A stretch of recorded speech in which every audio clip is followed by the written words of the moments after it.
breaking news. We have just learned of 2 new attacks on U.S. forces in Syria, this time with rockets and drones. This means at least 4 attacks now in the past 36 hours. The first in order to protect the American people, readiness now and readiness in the future through modernization is our number one priority, and there is no other number one. Now, in Moscow, President Putin has warned that if the UK goes ahead with a plan to supply Ukraine with ammunition which contains depleted uranium, Russia will be forced to respond. 2 Ezra 15:23. The fire is gone out from my wrath and has consumed the foundations of the earth, and the sinners like straw that is kindled. Woe to them that sin and keep not my commandments, says the Most High. They are preparing for war. We should be preparing also. Many confuse the tribulation for the suffering that will take place during this war. The tribulation is a specific punishment for the children of Israel for breaking the Most High's commandments. Our punishment was less than we deserved, but we have really suffered. Now it's everybody else's turn for not keeping the commandments of the Most High. Jeremiah 25:29. For lo, I bring evil upon the city which is called by my name, and should you be utterly unpunished, you will not be unpunished. For I will call for a sword upon all the inhabitants of the earth, says the Most High of hosts. Therefore prophesy against them all these words, and say unto them, the Most High shall roar from Zion, and utter his voice from his holy habitation. He shall mightily roar on his habitation. He shall give a shout as they that tread the grapes against all the inhabitants of the earth. A noise shall come to the ends of the earth, for the Most High have a controversy with the nations. He will plead with all flesh. He will give them that are wicked to the sword, says the Most High. Thus saith the Most High of hosts, behold, evil shall go forth from nation to nation, and a great whirlwind shall be raised up from the coasts of the earth. And the slain of the Most High shall be at that day from one end of the earth even to the other end of the earth. They shall not be lamented, neither gathered nor buried. They shall be as dung upon the ground. Read Jeremiah 25. The Most High says, I punish the people who are called by my name, and should you go unpunished? In other words, I punish my people for their crimes. How can I not punish the other families of the earth for committing the same crimes? The crime of not keeping the laws of the highest. Jeremiah is the same as Peter 4:17. For the time is come that the judgment must begin at the house of Elohim. And if it first begin at us, what shall be the end of them that obey not the gospel of Elohim? Peter is explaining that the Most High's people get punished first, then it's the other family's turn, the purpose of the war.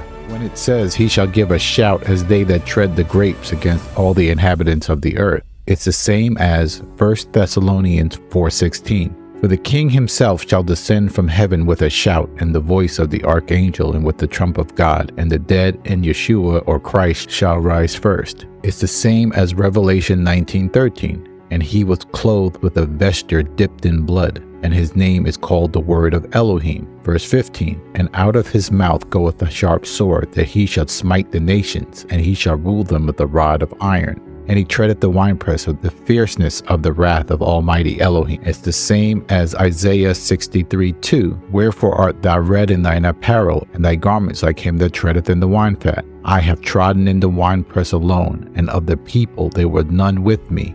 For I will tread them down in my anger, and trample them in my fury. And their blood shall be sprinkled upon my garments, and I will stain all my raiment. For the day of vengeance is in my heart, and the year of my redeemed is come. These are all the same event. It's Yeshua's return. Remember, he shows up during the war. When I make these connections, please pause the screen to see for yourself. In Isaiah verse 4, when it says, for the day of vengeance is in my heart, and the year of my redeemed is come. World War III is about the liberation of the Israelites. When the Most High visited Egypt, the Israelites were under great servitude. Likewise today, the Most High must visit Babylon because the Israelites are under heavy bondage. Hard work for little pay, working in prisons for corporations with no pay. So now let's read 2 Ezra chapter 15 verse 10. Behold, my people are led as a flock to the slaughter. I will not suffer them now to dwell in the land of Egypt, but I will bring them out with a mighty hand and a stretched out arm, and smite Egypt with plagues as before, and I will destroy the land thereof. Notice it says, I will smite Egypt as before. This is the second time he will smite Egypt, but this Egypt is Babylon. If you look around on the news, the plagues of Egypt are back. Every day getting much worse. This is what we call the second Exodus. The commandments that the Most High gave to Moses will be the key to your survival. The prophets all saw visions of the war. If you follow the news, you know that all the leaders have full knowledge of the destruction that World War III would cause. So then why are they doing this? The answer is they have no choice. Let's read Isaiah chapter 13 verse 4. A noise of a multitude in the mountains like of a great people, a tumultuous noise of the kingdom of nations gathered together. The Most High of hosts mustered the host of the battle. Muster means to assemble. In other words, the Most High is gathering them to the battle. 2 Ezra 15:20. Behold, saith Elohim, I will call together all the kings of the earth to reverence me,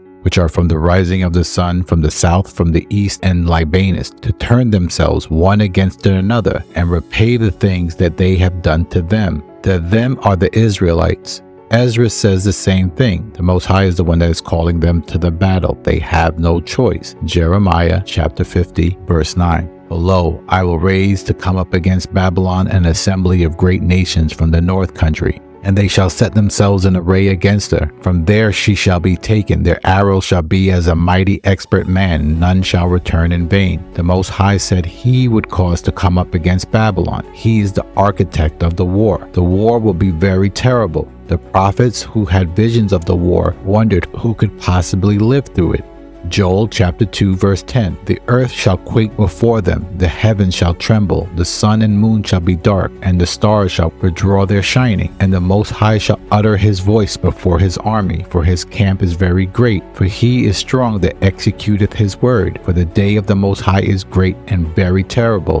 Who can abide it? Abide means live. Joel saw the vision and asked who could live through it. Numbers 24:17. I shall see him, but not now. I shall behold him, but not nigh. There shall come a star out of Jacob, a scepter shall rise out of Israel, and shall smite the corners of Moab, and destroy all the children of Sheth.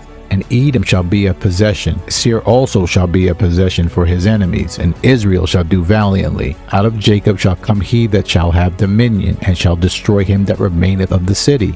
And he took up his parable and said, Alas, who shall live when Elohim does this?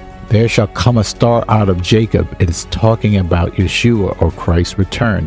Yeshua's return was talked about from Numbers. Isaiah 46:10, declaring the end from the beginning and from ancient times, and declaring the things that are not yet done, saying, My counsel shall stand, and I will do all my pleasure. When it says he shall smite the corners of Moab, it's the same as Matthew 24:30, and then shall appear the sign of the Son of Man in heaven. And then shall all the tribes of the earth mourn. The tribes of the earth are families or bloodlines. Then shall all the bloodlines of the earth mourn. The point for bringing up Balaam's vision of the war, he said, who shall live when Elohim does this? In other words, who can survive? Now let's read Habakkuk chapter 3 verse 1, a prayer of Habakkuk the prophet upon Shigionoth. Yah, I have heard thy speech, and I was afraid. Yah, revive thy work in the midst of the years. In the midst of years make known. In wrath remember mercy. Thou did march through the land in indignation. Thou did thresh the heathen in anger. Thou wentest forth for the salvation of thy people, even for the salvation with thine anointed. Thou wounded the head out of the house of the wicked by discovering the foundation unto the neck. Selah. When I heard, my belly trembled, my lips quivered at the voice. Rottenness entered into my bones, and I trembled in myself, that I might rest in the day of trouble. When he cometh up to the people, he will invade them with his troops. Habakkuk sees the war and Yeshua's return. Habakkuk says rottenness entered in his bones. In other words, a sick feeling, and he says that he might rest in the day of trouble. In other words, he wants to be dead when that day comes. When he says he did march through the land in indignation, it's the same as all the tribes of the earth shall mourn. It's the same as, and he shall smite the corners of Moab and destroy all the children of Sheth.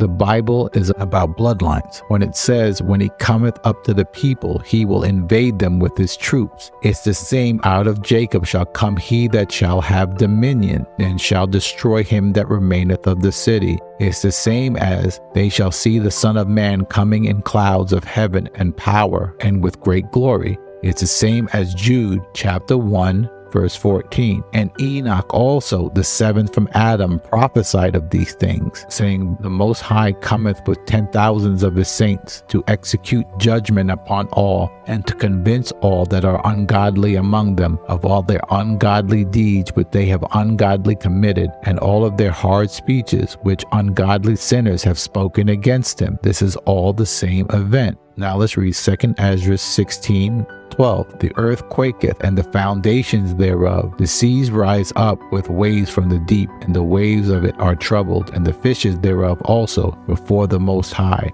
and before the glory of his power. Woe is me, who will deliver me in those days?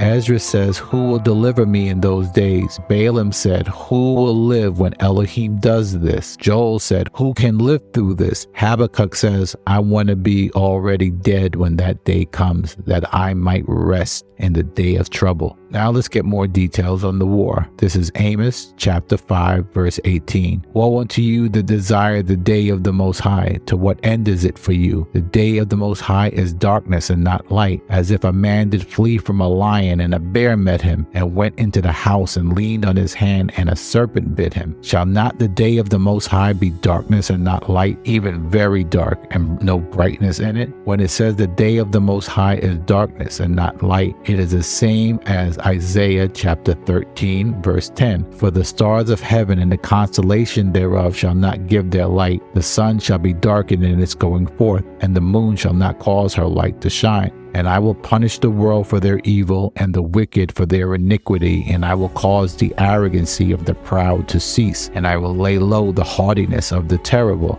I will make a man more precious than fine gold, even a man than the golden wedge of Ophir. To make a man more precious means there are not many people left. The war will kill many quickly. Isaiah chapter 24 verse 6. Therefore the curse has devoured the earth, and they that dwell therein are desolate. Therefore the inhabitants of the earth are burned, and few men left. 2 Ezra chapter 16 verse 18. The beginning of sorrows and great mournings, the beginning of famine and great wrath, the beginning of wars, and the power shall stand in fear, the beginnings of evil. What shall I do when these evils come? Verse 26. The grapes shall ripen, and who shall tread them? For all the places shall be desolate of men.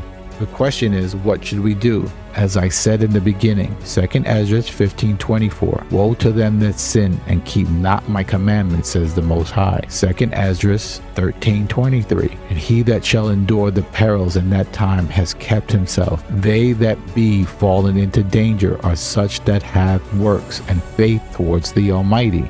We have to prepare for the war, always keeping the highest commandments. Revelation 22:12. And behold, I come quickly, and my reward is with me, to give every man according to his work shall be. I am the Alpha and the Omega, the beginning and the end, the first and the last. Blessed are they that do his commandments, that they may have right to the tree of life, and they may enter through the gates into the city. This is the end of the book. Blessed are they that do his commandments, that they may have right to the tree of life, and may enter through the gates. You're not getting through the gates without keeping the commandments. You must survive this war.